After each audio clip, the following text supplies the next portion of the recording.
two numbers A and B.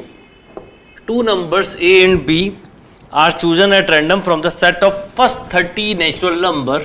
First 30 natural number means 1, 2, 3 up to 30. First 30 natural number. Then the probability that A square minus B square is divisible by 3. अब देखिए इस तरह के question को मैंने कैसे बताया था, पहले वो समझाता हूं, पहले इसके ऑप्शन भी लिख देता हूं केवल समझाने के लिए. 47/87, बी आंसर था 15/87, सी ऑप्शन था 12/87 एंड डी इज 9/87. इस तरह के चारों ऑप्शन दिए हुए थे.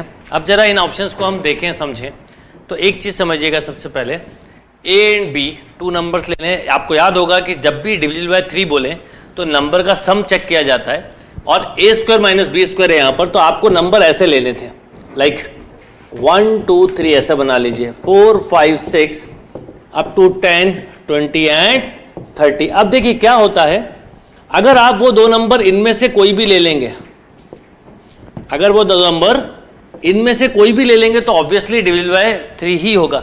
पर इनमें से भी देखिए करके 5 का स्क्वायर 25 माइनस 4 21, इनमें से भी ले लें तो भी होगा और इनमें से ले लें तो भी होगा. इसका मतलब सबसे पहले तो डिनोमिनेटर की बात करें तो 30C2, न्यूमरेटर की बात करें तो इन 10 में से 2 या इन 10 में से 2 या इन 10 में से 2 ले लें. तो ऐसा आप लिख सकते हैं 10C2 और ऐसा 3 टाइम्स हो रहा है तो 3 टाइम्स ऑफ 72. प्लस एक और चीज होती है कि आप इसका और इसका एक नंबर सोचिए, ये तरीका ही है इसको करने का. अगर मान लो इन दोनों को देखूं मैं तो देखिए 4 का स्क्वायर 16 माइनस 4 12 डिवाइड हो रहा है, यानी इस 10 में से एक ले लूं और इस 10 में से एक ले लूं. राइट. अब अगर मैं आपसे बोलूं इसको सॉल्व करो तो आप बोलते 3 10 into 9/2 plus 10 into 10 upon 30 into 29/2. ये कैंसिल कितने टाइम, 5 टाइम. 15 9 जा 135 प्लस 100 235 अपॉन 15 इंटू 29. अब अगर मैं आपसे बोलूं 5 से कैंसिल कर दो, देखो कैलकुलेशन का भी टाइम, 5 3 जा 5 4 जा 3 47 upon 87/87. This is the right answer. Yes. Next question देखते. देखिए ये बहुत स्टैंडर्ड क्वेश्चन था और आप लोगों ने सभी ने किया होगा. Let f such that real tends to real be defined by fx equal to x sin 1 by x, x greater than 0, 0 x less than equal to 0. Right. ये फंक्शन कंटिन्यूस होता है. बट देखिए सबसे पहले समझें कि f 0 पे क्या है, 0.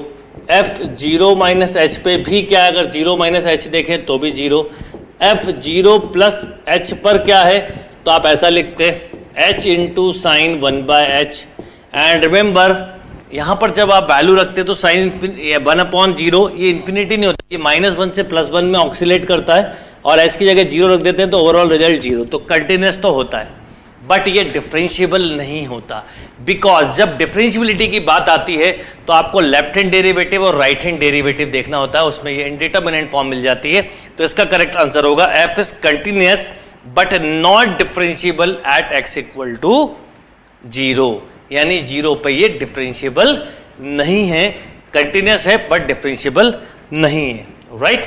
ध्यान रखिएगा इसका आंसर सी करेक्ट होगा. If a and b are the greatest value of 2nc r and 2n minus 1c r respectively, then अब आपसे इसमें करेक्ट आंसर पूछा है. कभी भी उलझ जाओ तो मैं आपको तरीका बताता हूं कि आप समझिए क्या पूछा है. b equal to 2a, a equal to b and d is a square equal to 2b square. इस तरह के ऑप्शन आपको दिए गए हैं. अब सबसे पहले हम समझें कि a जो है वो इसकी ग्रेटेस्ट वैल्यू है, b जो है इसकी. अब इस तरह के क्वेश्चन आपको याद हो बाइनोमियल थ्योरम में हम जब करते हैं कि 1 प्लस x की पावर अगर सपोज 2n लिखा होता तो इसका जो ग्रेटेस्ट टर्म है वो 2ncr है. और याद रखिए जब ये इवन होता है तो नंबर ऑफ टर्म जो होते हैं आपको ऐसा मिलता है, पहला 2nc 0 ऐसे मिलते जाते हैं अप टू 2ncn. तो इवन में टोटल टर्म मिलते हैं ऑड. और ऑड टर्म मिलते हैं, इसलिए मिडिल टर्म होता है 2n/2 + 1 यानी n+1 term, right, n+1 term. इसको आप वैल्यू लेके भी कर सकते थे, मेथड से भी। तो इसका मतलब ये हुआ कि 2n प्लस सीधा सीधा n आ जाएगा, क्योंकि यहां पर आपको मिडिल टर्म निकालना है n+1 टर्म के लिए, तो ये आ गया।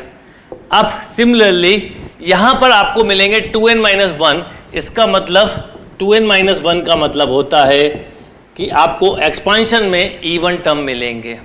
क्यों मिलेंगे इवन टर्म? क्योंकि 2n-1 ऑड है, ऑड में एक टर्म ज्यादा n+1 टर्म मिलते हैं। अब वो इवन टर्म मिलेंगे तो इसका फॉर्मूला होता है 2n-1 + 1/2 यानी n।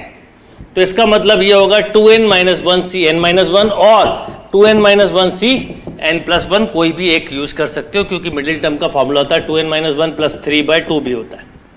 अब आपको ये दिया है b, ये दिया है a, ये दिया है b। अब आपकी मर्जी, आप चाहें तो इसे वैल्यू लेके कर लें। जैसे मान लो आपने n की वैल्यू 3 ले ली, तो एक तरह से 6c3 है ये, और ये कितना है? अगर n की वैल्यू 3 ले ली तो ये है 5c2। 6c3 कितना होता है जरा देखिए, 654/321 यानी 20। 5c2 कितना होता है? 10, राइट। आप वैल्यू भी निकालेंगे तो भी आपको समझ में आ जाएगा। इसका मतलब a की वैल्यू 20 है और b की वैल्यू 10 है, यानी a = हम चाहें तो क्या लिख सकते हैं? 2b। a = हम चाहें तो 2b लिख सकते हैं।